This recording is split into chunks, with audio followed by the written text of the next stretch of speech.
You wake up to the sun filtering through an embroidered curtain, the scent of myrrh drifting lazily through the warm air.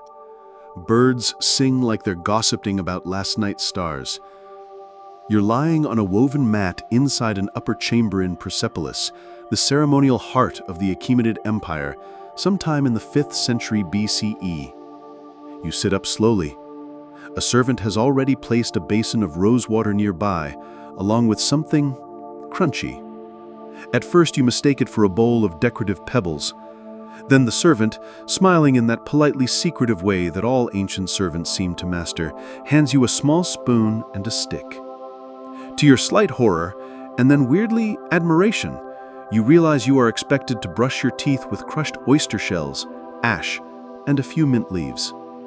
A little mouth garden topped with gravel. This is not optional. A young court physician, barely old enough to grow a beard, stops by and explains.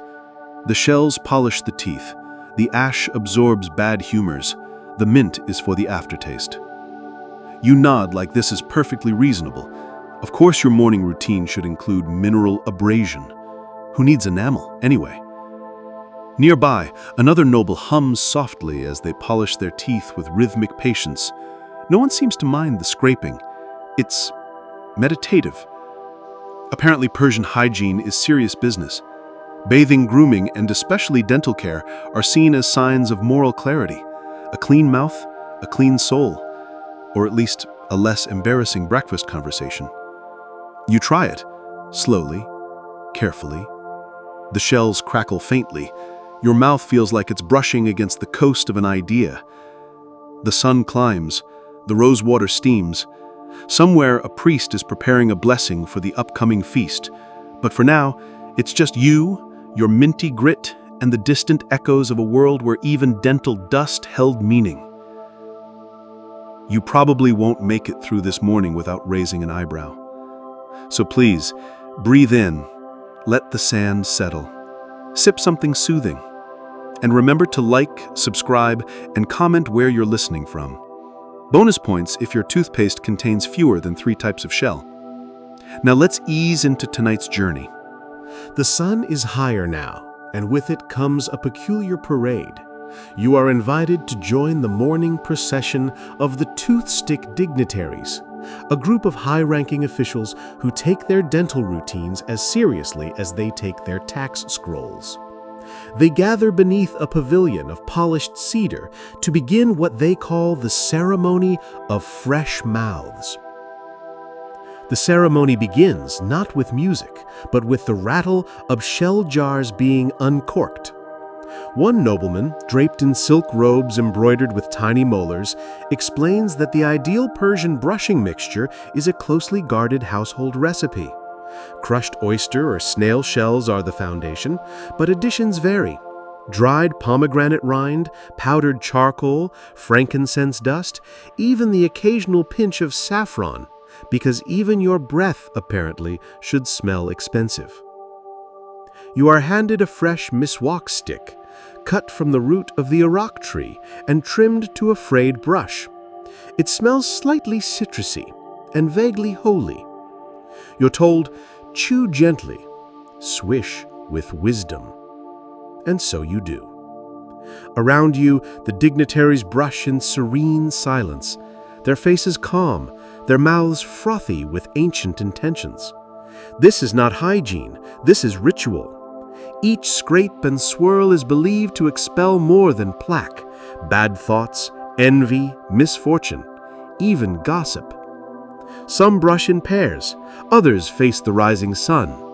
One elderly scholar softly recites a poem about moral purity and gingivitis. One line translates roughly to, "May your teeth be as white as Zoroaster's robe, and twice as unshakable." Historians still debate whether this line was metaphor or just an aggressive dental flex. You glance at your reflection in a polished copper tray. Your teeth do seem brighter. Or maybe it's just the angle of morning optimism. A boy walks past with a tray of tooth balm, rose, honey, and a whisper of clove. You dab some on your lips. Everything now smells like a garden raised on discipline. And as the breeze lifts the edge of your tunic, and you hear the soft clinking of shell bowls being packed away, you realize you've survived your first official Persian dental ritual. And, astonishingly, you feel actually fresher. Somewhere, a scribe begins recording the day's events, starting with the phrase, "And thus began the cleanest mouths in all the empire." You smile, just a little, carefully. Shells are shells, after all. It's late morning now, and the market is breathing. The stone paths of Persepolis are warm underfoot, humming softly with the steps of sandal wearers, basket carriers, and camel whisperers. But you are not here for dates or rugs or saffron cigars. You're here for toothpaste. Technically, it's not called that yet. It's known as the daily powder of mouth renewal. Catchy, isn't it? You follow the scent trail, something between crushed coriander and nostalgia, until you arrive at a small stall beneath a striped canopy. It's run by a merchant named Varam, who looks exactly like someone who sells flavored dirt with spiritual significance. He waves you over, his fingers dusted in pearl-colored powder. Behind him, small clay jars line the shelves, each labeled in elegant cuneiform: Desert Dawn, with salt and lime petal; Whispering Smoke, charcoal and tamarind; Royal Teeth, not actually for royalty, just priced like it. He invites you to smell each one. You oblige. Your nose is now full of ancient aspirations. Varam explains the ingredients while polishing a spoon made from camel bone. The shells we grind from river finds. The mint is traded from up north. The pomegranate peel? That's from my cousin's orchard. She curses every tree for flavor.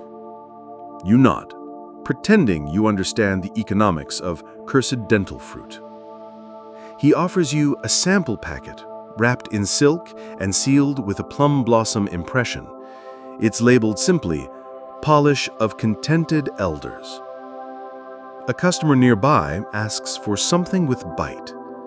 He hands him a jar called Scolding Mother-in-Law. Business is brisk. You ask if the powders are ever used for anything else. He grins, revealing very polished molars. Some sprinkle it in shoes, others in love letters. The brave put it in soup. Historians still debate whether powdered shell was more medicinal or magical. Either way, it's sold. You purchase a modest tin, tuck it into your sash, and walk on feeling faintly noble. Your mouth hums with mint and mystery. Somewhere down the lane, a flute begins to play.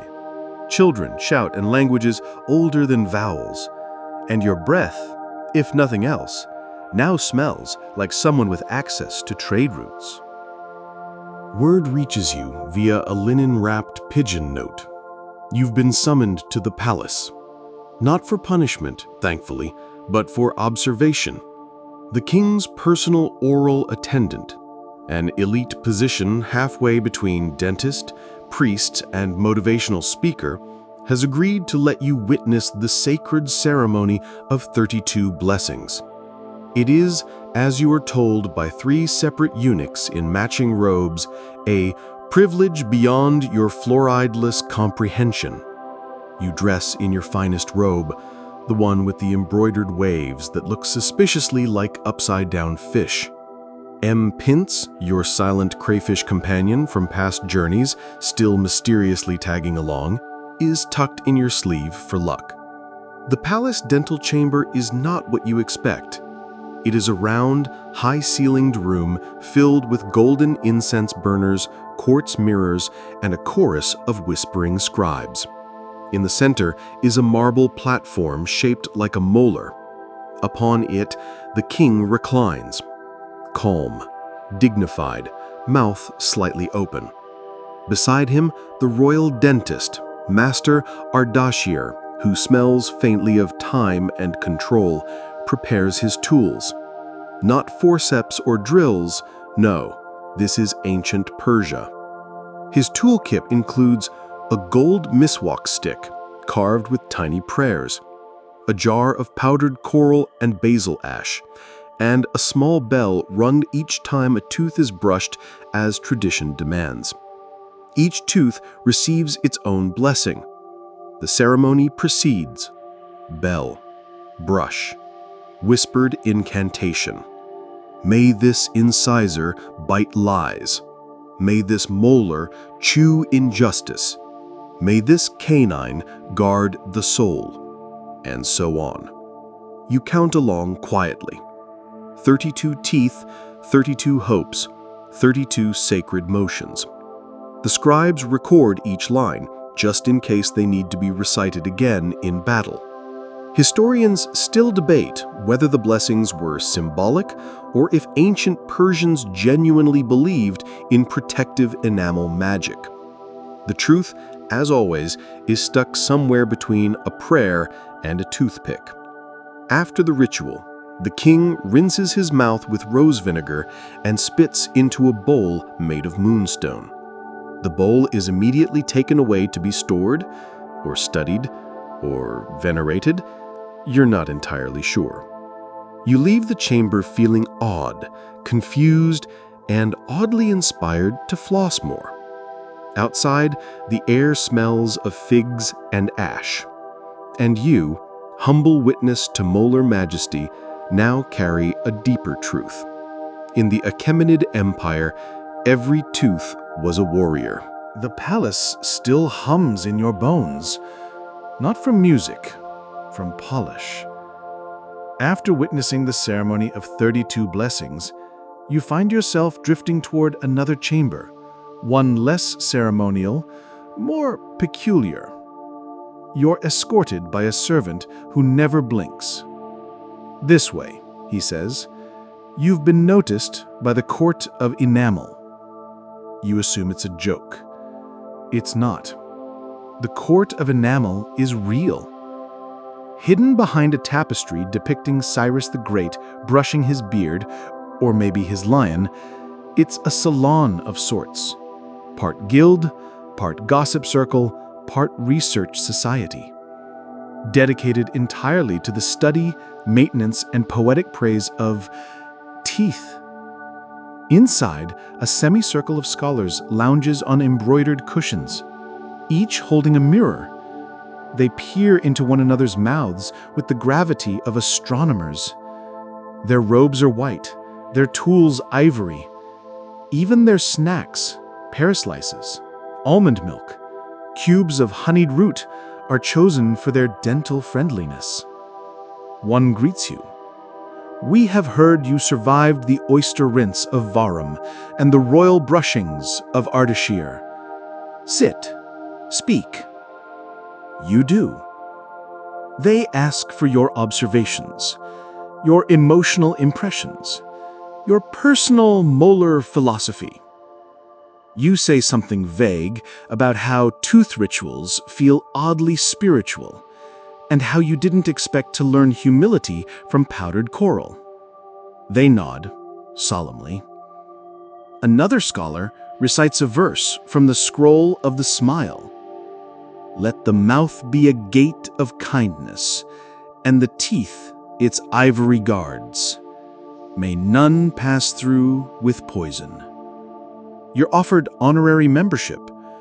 Your badge is a small carved token, a smiling lion with exaggerated bicuspids. Historians still debate whether the court of enamel had any political influence or just met for soft cheese and poetry. Either way, they were feared and adored in equal measure.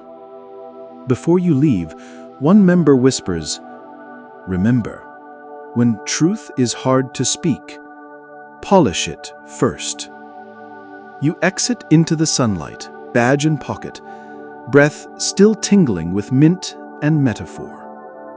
Mrs. Pince gives your sleeve a knowing flick. You wonder, not for the first time, if anyone in the modern world would ever admire a clean molar with the same intensity as ancient Persia. Probably not. And yet, Your smile feels a little wiser now. By midday, the city quiets. Shadows curl beneath tiled awnings. Merchants nap behind baskets of lentils, and even the fountains seem to hush their bubbling. It's a perfect hour for something sacred, and according to an elderly baker who sells bread shaped like molars, that means it's time to visit the Temple of Silent Chewers. Located on the edge of Persepolis, half swallowed by vines and thyme, the temple is modest but fragrant. Incense, thyme, and roasted sesame waft from somewhere mysterious. You're greeted by a man in linen robes, whose only words are, "No speech, only chew." Inside, the walls are etched with ancient sayings, wisdom once whispered by those who believed the act of chewing held spiritual power.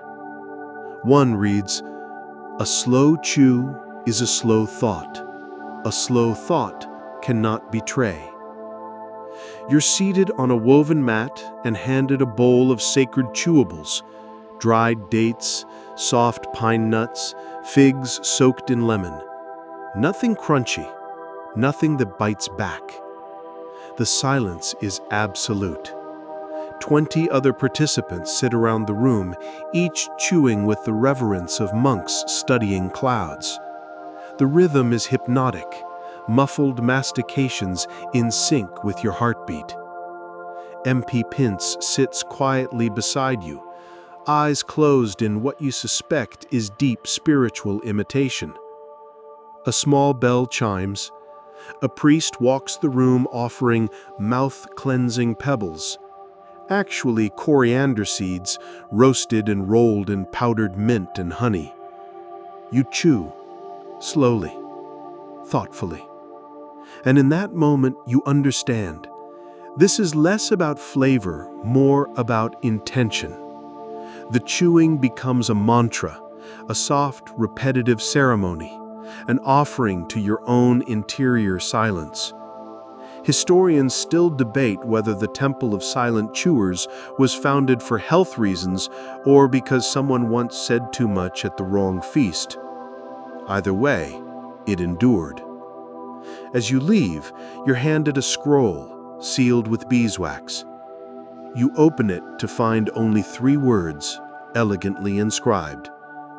Guard the mouth. You nod, though no one sees.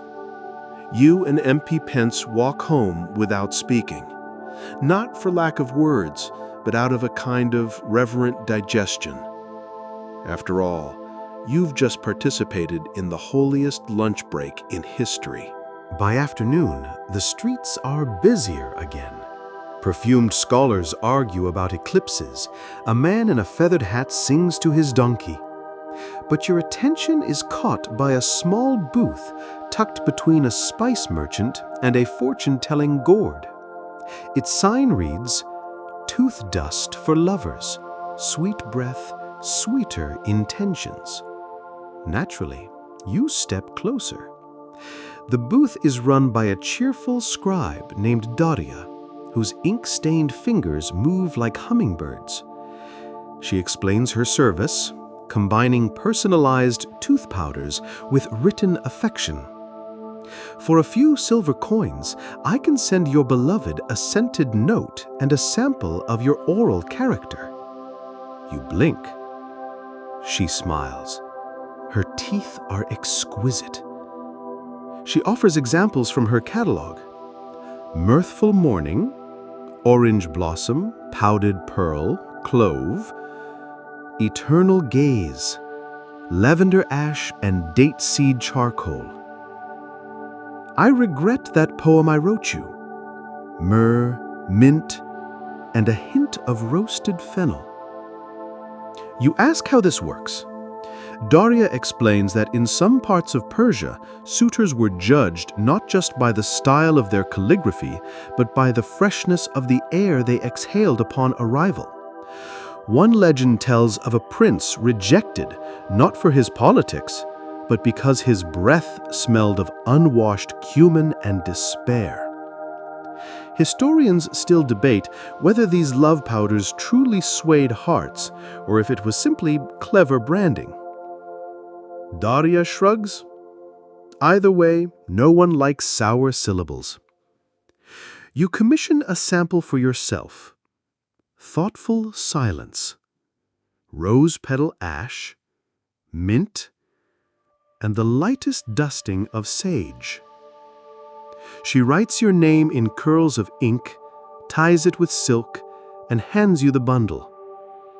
Now, she says, go whisper something memorable, even if it's just to a fig tree. You laugh, softly. And for the first time today, your smile feels not only polished, but purposeful. Ms. Pense approves, tapping once against your sandal. You walk away thinking, maybe, just maybe, love really does begin with breath.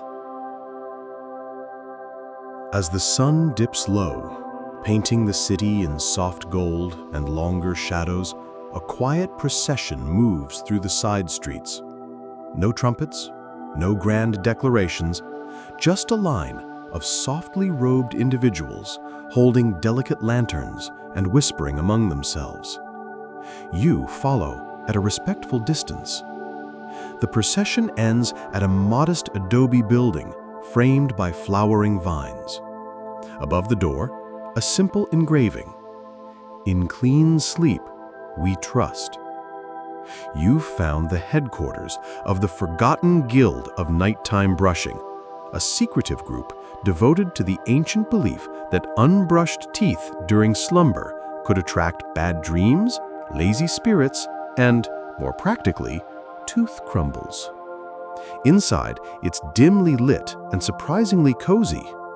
Cushions everywhere, murals of molars wrapped in silk. A quiet stream gurgles through the floor, lined with smooth stones and mint leaves. You're greeted by a woman with an aura of intense calm and a braid longer than some philosophies. I am Mistress Araminta. We preserve the breath of sleep. She offers you a seat beside a basin of warm urban water. In your hand, she places a moon miswak, a silver-tipped twig cut during the new moon, believed to calm the mind and soften the jaw. Brushing here is an art of silence and precision. Each member performs the sacred four motions: downward sweep to release regrets, circular swirl to confuse lingering worries, lingual tickle to honor things left unsaid, gentle tap to wake the good dreams. You follow as best you can. Mr. Pence tries to copy the motions by waving an antenna. The guild members nod in solemn approval. A soft chime signals the close of brushing. No one speaks, but everyone smiles, lips closed, humble and glowing. A final gift is placed in your palm, a small satchel of crushed pearl and lavender, meant to be sprinkled near your pillow. To ensure sweetness from mouth to mind, Mistress Araminta says. Historians still debate whether this guild ever held official status or simply operated in the shadow of larger rituals. What is certain, their members had unusually serene expressions and notably fresh breath at dawn. You leave the building lighter. The stars have begun to blink. Somewhere, a flute plays a song too slow for dancing. And you, humble traveler, now know the secret art of sleeping with grace between your teeth. You rise early the next morning, gently scrubbed by dreams and the faint tingle of last night's lavender pearl dust. Outside, the streets of Persepolis are still stretching their limbs. Baskets are being filled, goats consulted, and tea poured with the gravity of minor ceremonies. You, however, have an invitation to a rarer rite, the semi-annual Ceremony of Subtle Scrapes, hosted by the Guild of Ash Tasters. They're a curious bunch. Part apothecary, part mystic, part snob, these individuals are trained in the rare art of discerning the quality of tooth powders by taste alone. No brushing, no chewing, just a gentle dab on the tongue and an opinion that could ruin a family's reputation. You arrive at their hall, where jars upon jars line the walls, each sealed, numbered, and meticulously categorized by origin and flavor note. Some are as old as dynasties. Others are rumored to contain ashes from teeth once kissed by royalty. You are greeted by the Grand Taster, a stooped man named Bahram, who claims to have sampled over 900 blends and forgotten the names of his own children. "They all taste like pomegranate now," he says wistfully. He seats you at a long bench where tiny spoons await. Each sample is labeled in delicate calligraphy: Riverbone Blend, Salted Sunrise, Monk's Regret. You taste. It's subtle, salty, slightly bitter, and strangely nostalgic. Bahram nods approvingly. The next one burns slightly and smells of dried figs. Another tastes faintly like optimism left in the sun too long. You try one that makes your left eye twitch.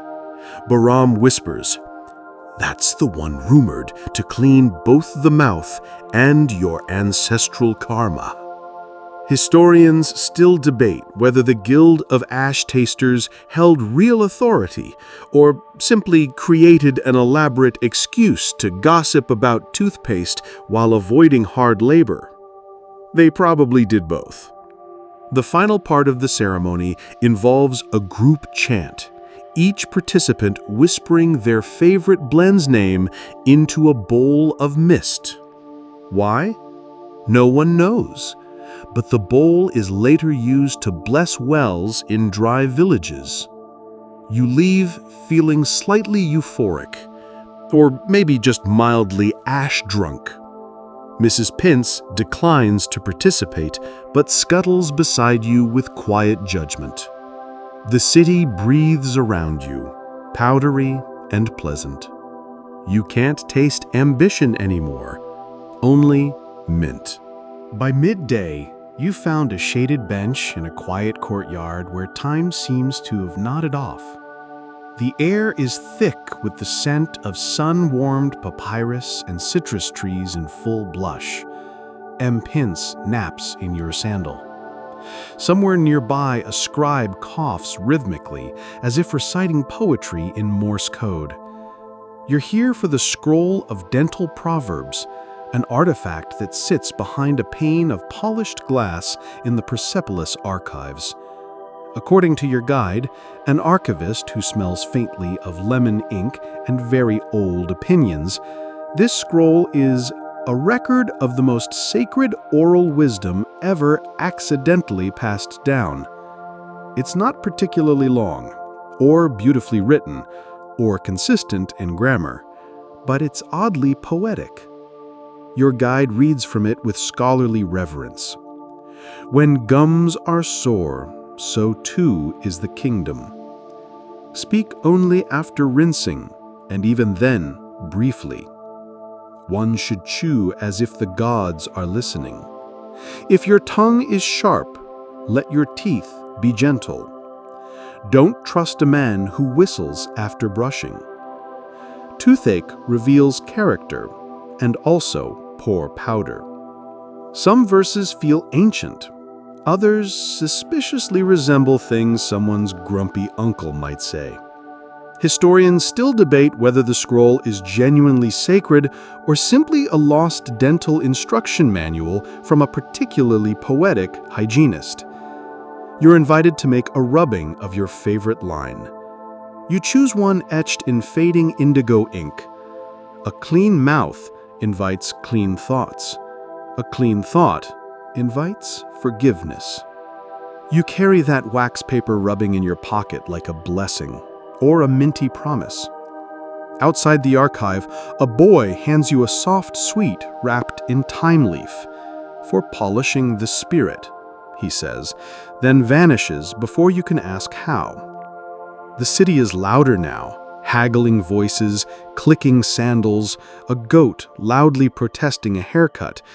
But your thoughts remain smooth-edged, gently sweet, like a proverb you can taste. And in this ancient land of molar metaphors and mint-infused mystery, you are not just a visitor anymore. You are a student of the scroll. And your breath? Remarkably forgiving. By late afternoon, the light shifts, golden and sideways, casting long, contemplative shadows across the stone-paved courtyards. You find yourself led through a narrow alleyway lined with silversmiths and storytellers until you reach a small round door in a wall so reflective it nearly startles you. Welcome to the hidden enclave of the Mirror Guild, a society of craftspeople, philosophers, and low-key fashion critics dedicated entirely to perfecting the art of mouth presentation. Because, as the carved inscription on the lintel proclaims, a mouth unseen is a gift unopened. You are offered a drink of cold citrus water and a hand mirror polished until you can see your ancestors frowning behind you. Inside, the hall shimmers. Mirrors of all shapes, oval, hexagonal, shaped like fish and flowers, line the walls. Some magnify, some distort. One even turns your smile slightly poetic. At the far end, a member of the guild beckons. She wears a silver mask and a robe stitched with tiny pearls shaped like molars. "You have been observed," she says calmly. "Your enamel is promising." She leads you to a velvet-draped station for an oral presentation consultation.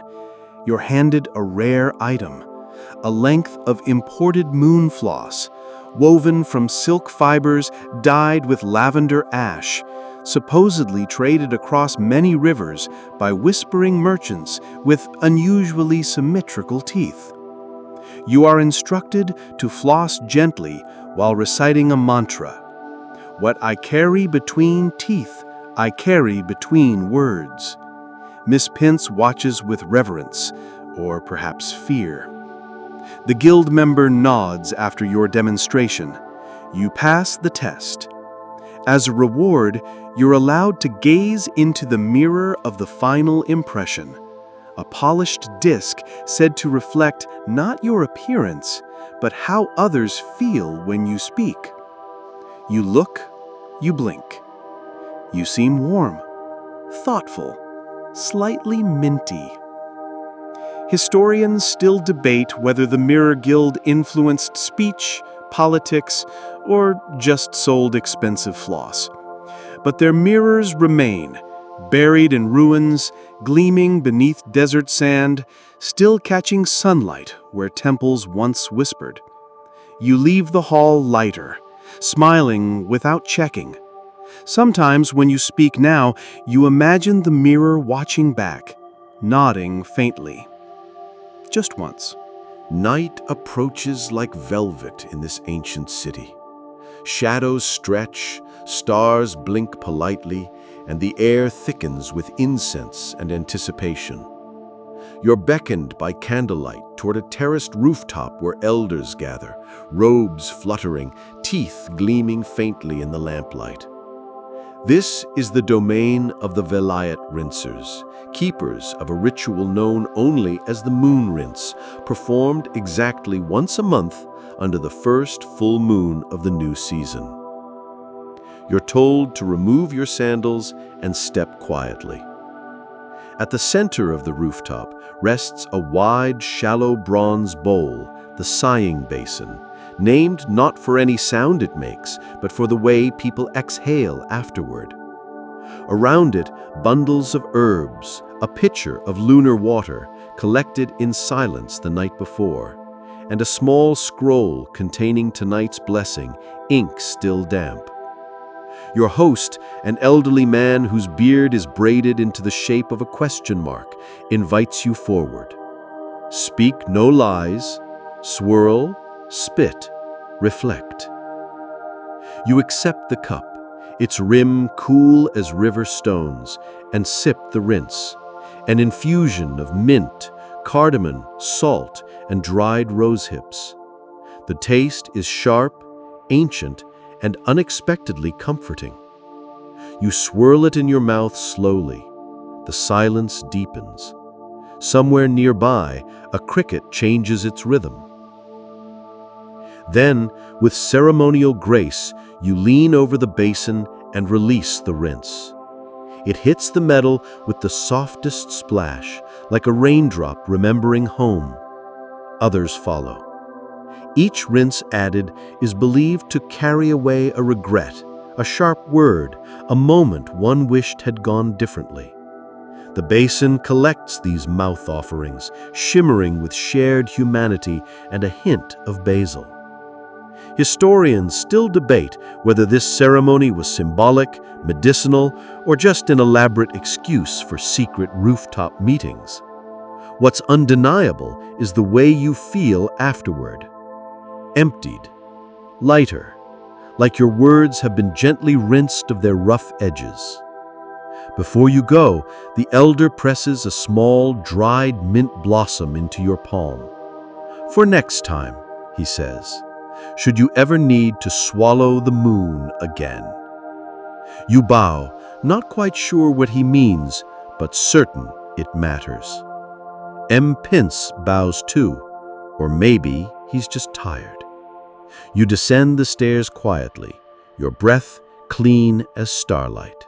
The streets of Persepolis, once bustling and bright, have fallen into a hush. Oil lanterns glow low in their holders. Cats claim the alleys. Traders roll up their awnings with the creak of slow hands. But down a narrow path between two shuttered melon stalls, you find it. The place locals only mention with a glance. The Whisper Market. It's not marked, not advertised, but if you follow the scent of smoked herbs and warm stone, you'll arrive. Here, commerce becomes ceremony. Buyers and sellers speak in murmurs, not because they must, but because they believe that louder voices can crack a promise. You wander among stalls offering peculiar wares, crushed walnut shell pouches for tongue courage, shadow gum said to hide the taste of fear, vials of story ash said to soften difficult words before they're spoken. You stop at a curious stall lit only by one flickering candle and a pot of glowing coals. A small sign reads, "Toothsmith, custom craft, honest by necessity." Behind the stall sits a woman with one gold tooth and a voice like wool. She's a toothsmith, a tradesperson who shapes symbolic teeth from stone, wood, or bone to help people speak more carefully. "What do you struggle to say?" she asks, examining you with a mason's focus. You stammer, I sometimes speak too quickly." She nods. "Ah, a common affliction of the tongue." She crafts you a small charm, a tooth carved from sandalwood, hollowed in the center and filled with crushed thyme, date powder, and something she won't name. Place it under your pillow. You'll dream in slower sentences. You purchase it for 1 silver coin and a compliment you didn't mean to say aloud. Miss Pince peers inside the pouch, then turns away dramatically. Historians still debate whether the whisper market ever officially existed, or if it was simply a shared dream passed among anxious poets. But you know what you saw, and more importantly, you know how it felt. Soft, important, and oddly edible? You tuck the charm into your robe, the wind sighs, the market dissolves behind you, and somewhere deep inside, your words begin to slow. You rise at dawn, not because anyone wakes you, but because the air has a particular flavor, like stone warmed by ancient breath, or maybe sage steeped in memory. Today, you're going underground.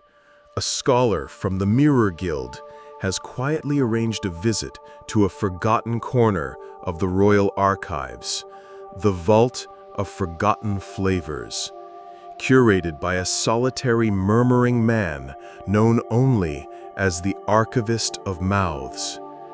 The path to the vault winds through tunnels older than most nations, their walls covered in soot-etched prayers and old graffiti. Things like, "Salt was a mistake. He who eats garlic should not whisper. Mint dreams are deceitful." You descend with a single lantern. The archivist is waiting, wrapped in wool, eyes reflecting candlelight, surrounded by shelves upon shelves of sealed clay jars. "Every jar," he says, "holds a recipe. Every recipe was once a solution." You ask, "A solution to what?" He shrugs. "Embarrassment, hope, halitosis." He shows you the earliest known Persian tooth-cleaning paste, more crumb than cream, made from river salt, cinnamon bark, and what he calls regretfully scorched fig. The archivist tells stories for each blend, one favored by poets who feared forgetting their lines, another carried into battle by warriors who wished to speak their final words clearly, a paste used only on the day of regrets, which everyone used and no one admitted. He pauses beside a jar marked only with a dot. "This one," he says, "was created by a woman who believed flavors could anchor memories. She brushed with it each morning, then named her emotions before spitting." You nod, unsure if this is wisdom or performance art. He hands you a tiny spoonful of something powdery and bittersweet. It tastes like the moment after a difficult apology. Sharp, but necessary. M. Pince nibbles a nearby label, then immediately regrets it. Historians still debate whether the archivist was real or simply a myth whispered by scribes trying to avoid military service. But your tongue now carries knowledge that cannot be untasted. The archivist smiles, revealing one silver tooth and one made entirely of marble. Clean the mouth, clear the mind, carry on. You climb back toward the surface with thoughts as smooth as river stones and a notebook full of strange recipes you may never dare replicate. Evening falls not with drama, but with dignity. A hush moves through the city, like a warm hand smoothing wrinkles from a linen sheet. Lamps flicker to life. Bakers hum. The scent of slow-roasted quince drifts in on the breeze like a lullaby you don't quite remember, but trust anyway. Tonight, you've been invited to a farewell ritual known simply as the Last Rinse. It's held not in a hall, or a temple, or even a rooftop. No, this rite takes place in a garden so quiet, the crickets whisper instead of chirp. The garden is lined with orange trees and low cushions, At its center, a marble basin filled with gently steaming water, fragrant with chamomile, fennel, and a drop of clove oil. Around it, elders sit barefoot, robes soft as sighs. You are offered a linen-wrapped bundle, a soft brush made from dried papyrus reed, bound with silver thread.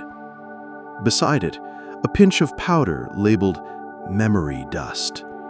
You taste it, just barely. Salt, smoke, a touch of cardamom. Like goodbye, but gentler. Each person steps to the basin, dips their brush, swirls the paste, and cleans their teeth slowly, deliberately. No one speaks. The idea, they say, is to clean not only what enters the mouth, but what might escape it overnight.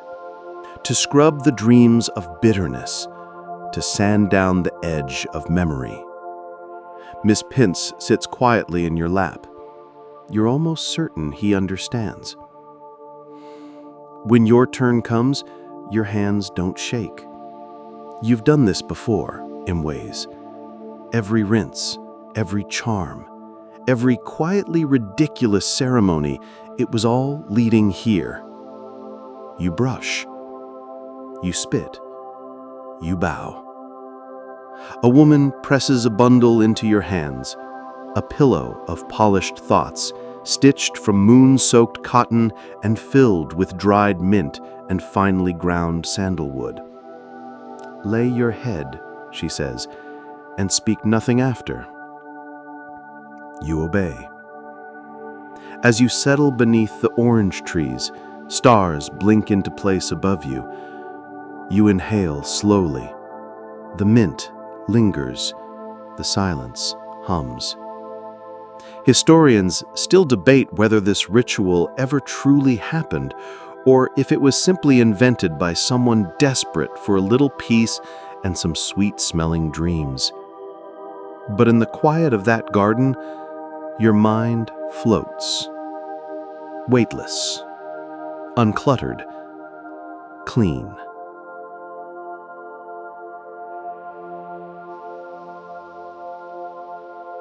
The wind brushes gently through the trees. Somewhere nearby, water flows over smooth stones, its rhythm softer than breathing. The leaves above you rustle not in panic, but in polite conversation with the stars. Even Miss Pince, your faithful crustacean companion, has curled into stillness, his tiny shell catching moonlight in soft reflections. The world feels padded, like someone has gone through it with a silken cloth, wiping down sharp corners and noisy edges. Even your thoughts, normally so quick to jump and tumble, now stretch out like cats in warm sun. You remember the basin, the floss woven by moon traders, the whisper market, the archivist of mouths with his strange jars of flavor. You remember the weight of a pearl collar on a pet crayfish. You remember the feel of silence and how it tastes like time. And now you are ready. No one asks anything of you here. There are no tasks, no should-haves, just breath and the faint trace of crushed mint on your tongue. The air is cool but not cold. The sky above you is impossibly deep. You are a small, quiet thing in a wide, gentle world, exactly as you should be. So close your eyes. Let the pillows cradle your polished thoughts. Let the last brush of the day do its work not on your teeth now, but on your memories, your worries, your leftover words. And if your dreams tonight are filled with silver mirrors, moonlit rinses, and noble crayfish on velvet leashes, well, that's just the mouth remembering what the mind is ready to forget. Sleep well, sleep slow, sleep sweet.